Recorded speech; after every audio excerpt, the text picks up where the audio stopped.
என் இனிய மாணவ மாணவிகளே, உங்கள் அனைவருக்கும் என்னுடைய வணக்கங்களை, வந்தனங்களை, நமஸ்காரங்களை தெரிவித்துக் கொள்கிறேன்.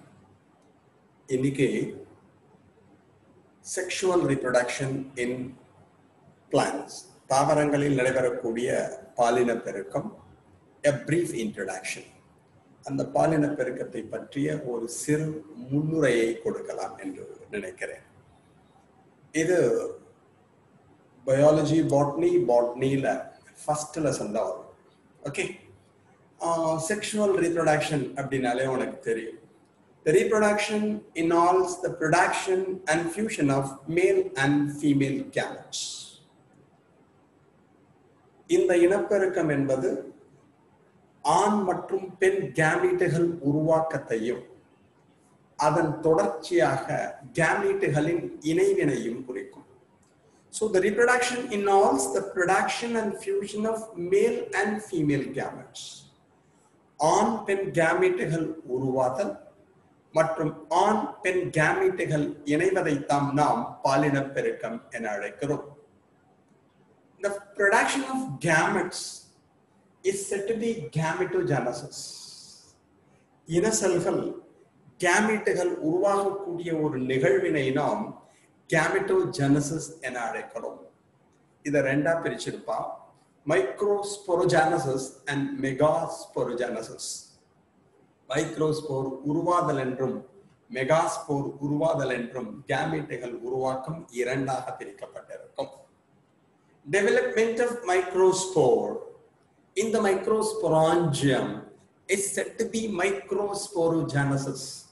மைக்ரோஸ்போரகத்தின் உட்புறத்தே மியோசிஸ் செல் பிறந்தலுக்கு பிறகு மைக்ரோஸ்போர்கள் உருவாகக்கூடிய ஒரு நிகழ்வினை நாம் மைக்ரோஸ்போர் உருவாக்கம் என அழைக்கிறோம். Development of microspore or pollen grain in the microsporangium from the microspore mother cell after meiotic cell division.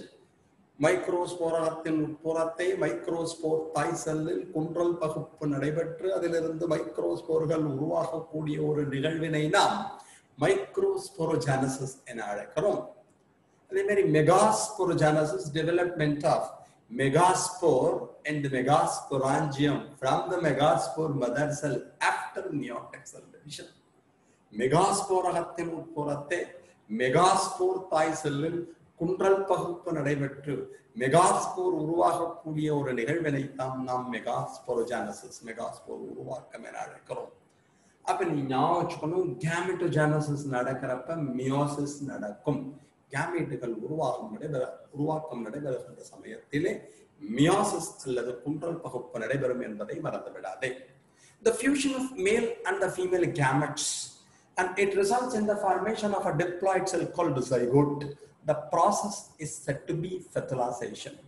ஆண் இன செல்லும் பெண் இன செல்லும் அல்லது ஆண் கேமெட்டும் பெண் கேமெட்டும் இணைந்து இரும எல்லையில் உள்ள ஜைகோட் உருவாகக்கூடிய ஒரு நிகழ்வினைத்தான் நாம் கருவுறுதல் என அழைக்கிறோம்.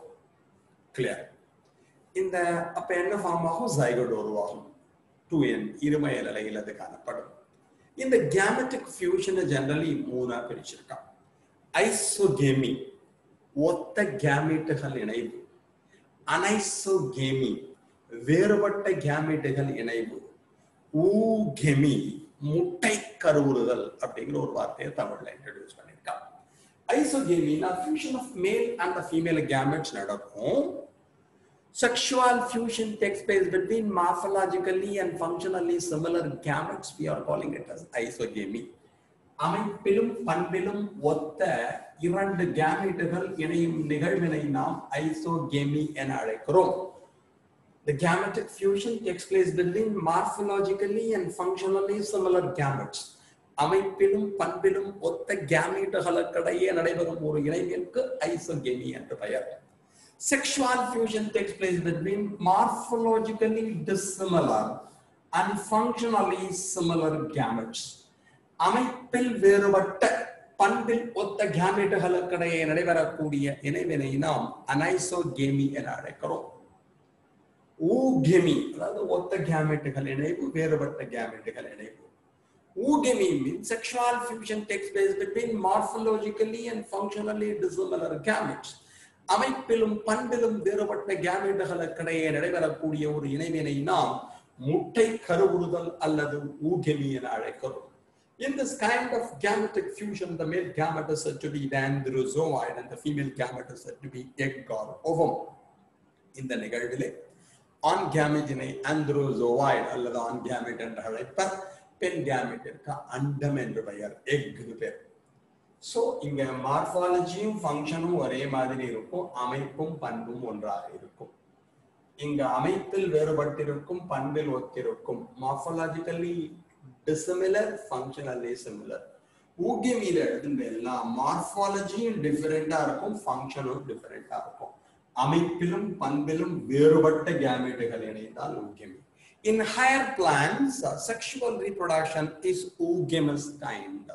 உயர் தாவரங்களை எடுத்துக்கொண்டோம் என்றால் பாலின பெருக்கம் என்பது oogamous வகை பாலின பெருக்கமாக இருக்கும்.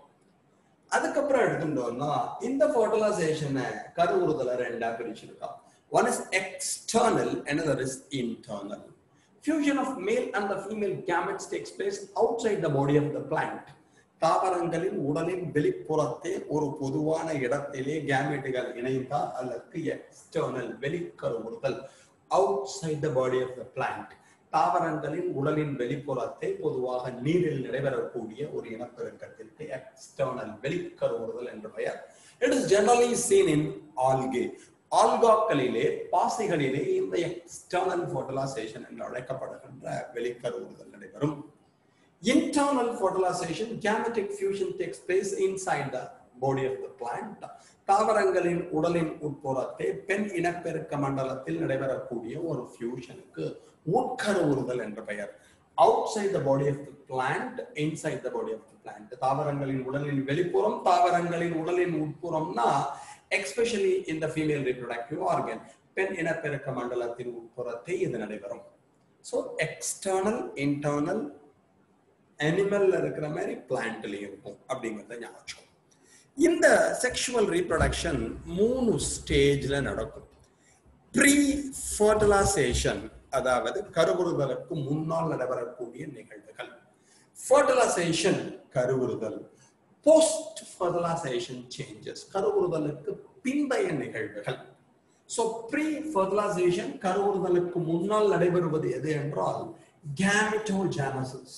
கேமெட்டுகள் உருவாக்கம் இருக்கு பாருங்க, அதுக்கு இந்த கேமெட்டோஜெனசிஸ் இருக்கு பாருங்க, அதுதான் ப்ரீ ஃபர்டிலைசேஷன் என்று கூறுவார்கள்.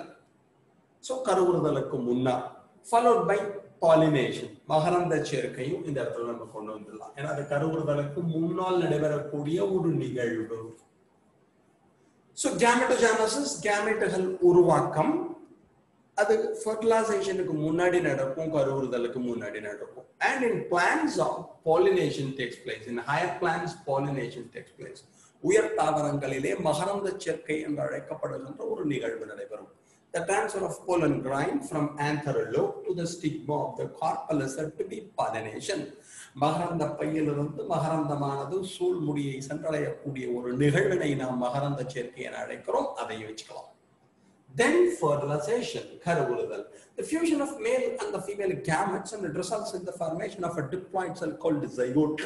The process is said to be fertilization. ஆணின செல்லும் பெண்ணின செல்லும் இணைந்து இருமய நிலையில் உள்ள zygote உருவாகக்கூடிய ஒரு நிகழ்வினை நாம் கருவுறுதல் என அழைக்கிறோம்.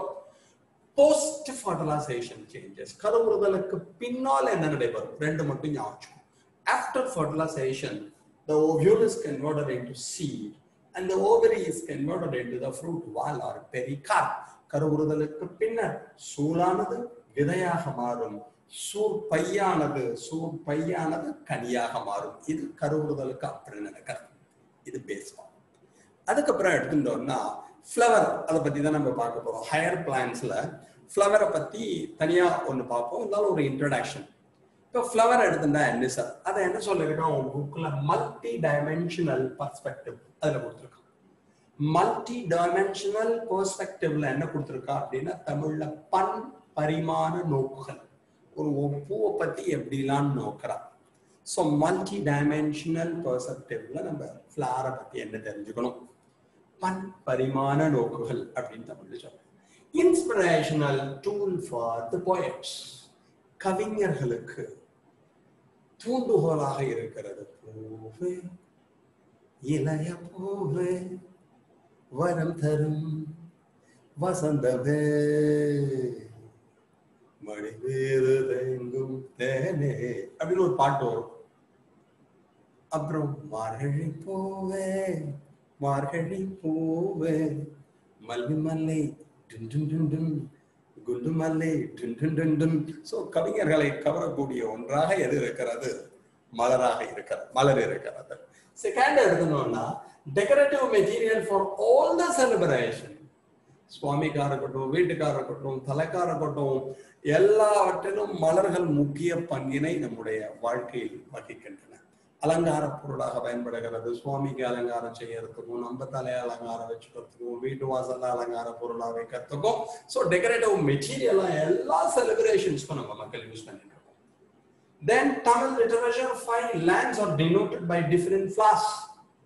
தமிழகத்தை எடுத்துக்கொண்டால் குறிஞ்சி, முல்லை, மருதம், நெய்தல், பாலை என்று அழைக்கப்படுகின்ற பிரிவுகளை நாம் படித்திருப்போம். அதற்கான மரங்கள், அதற்கான மலர்கள் என்று தனித்தனியாக இருக்கிறது. சோ அந்த லேண்டிற்கு ஏற்ற மலர் அது இருக்கிறது. நெக்ஸ்ட் எடுத்துட்டு வந்தா used in the preparation of perfumes. வாசனை திரவியங்கள். மல்லிகையில் என்ன நம்மளுக்கு வாசனை திரவியம் எடுக்கிற மாதிரி வாசனை திரவியங்கள் எடுப்பதற்கு உதவுகிறது. இது எல்லாத்தோட முக்கியம். flags of some countries that is embedded with flowers. சில நாடுகளின் தேசிய கொடியினை எடுத்துக்கொண்டோம் என்றால் அதன் மலர்கள் காணப்படுகின்றன. உக்ரைன்ல எடுத்துட்டேன்னா அந்த அதோட பிளாக்ல இருக்கு. பின்லாந்து எடுத்துட்டேன்னா அதோட பிளாக்ல இருக்கு. நம்ம ஊரே எடுத்துட்டோம்னு வச்சுக்கோங்க, நம்ம நாட்டிற்கான தேசிய மலர் காணப்படுகிறது, நம்முடைய ஸ்டேட்டிற்கான தேசிய மலர் காணப்படுகிறது. தாமரை லோட்டஸ் எடுத்துக்கொண்டோம் என்றால் நம்முடைய நாட்டிற்கான தேசிய மலராக இருக்கிறது. நம்ம தமிழ்நாட்டை எடுத்துக்கொண்டோம் என்றால் நம்முடைய தமிழகத்திற்கான மாநில மலராக இருப்பது செங்காந்தல் மலர் என்பது உங்களுக்கு தெரியும். இது பேசிக் இன்ட்ரோடக்ஷன். நெக்ஸ்ட் கிளாஸ்ல ஃப்ளவரை பத்தி கம்ப்ளீட்டா நம்ம பார்ப்போம். Okay, thanks a lot for hearing. Thank you very much. Thank you.